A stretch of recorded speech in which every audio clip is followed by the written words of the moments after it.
ડીસા તાલુકાના વાસના ગોળિયાના ગ્રામજનોએ પ્રાંત કચેરી ખાતે આવેદનપત્ર પાઠવ્યું। ડીસા તાલુકાના બનાસ નદીના પટમાંથી લીઝ ધારકો દ્વારા રેતી ભરી દોડતા ડમ્પરોને બંધ કરવા આગળ અનેકોવાર સરકાર રજૂઆતો કરવામાં આવી। ત્યાં રજૂઆતને ધ્યાને લઈ બનાસકાંઠા માનનીય કલેક્ટર સાહેબ શ્રી વરુણકુમાર બરનવાલ હમણાં થોડા દિવસ અગાઉ એક પરિપત્ર જાહેર કરેલ અને રેતી ભરી ચાલતા વાહનોને રોડ ઉપર નહીં ચાલવા આદેશ કરવા આવેલ।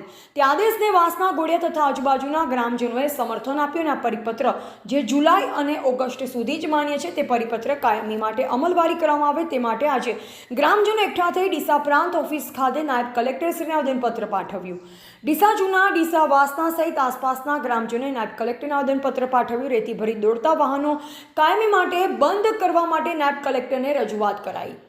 રેતી ભરી દોડતા વાહનો બંધ કરાવવા ધારાસભ્યશ્રી અને કલેક્ટરશ્રી રોડ ઉપર ઉતરે તેવી રજૂઆત કરાઈ। હાલમાં સરકારશ્રીના પરિપત્ર મુજબ 31/8/2024 સુધી કોઈપણ રેતી ભરેલ ટ્રક કે ડમ્પર ચાલકો રોડ પર ચાલે તો જાહેરનામાનો નિયમનનો ભંગ કર્યો કહેવાય, જેના વિરુદ્ધ કાયદેસરની કાર્યવાહી કરવી અને વાહન ડિટેન કરવા વગેરે મુદ્દા સાથે આજે પ્રાંત ઓફિસ ખાતે નાયબ કલેક્ટરશ્રી NH પંચાલને આવેદનપત્ર પાઠવવામાં આવ્યું। જાહેરનામાનો અમલ કરવામાં વહીવટીતંત્રના અધિકારીઓ નિષ્ફળ સાબિત થતા હવે ધારાસભ્ય અને કલેક્ટરશ્રી પર ગ્રામજનોએ વિશ્વાસ વ્યક્ત કરાયો।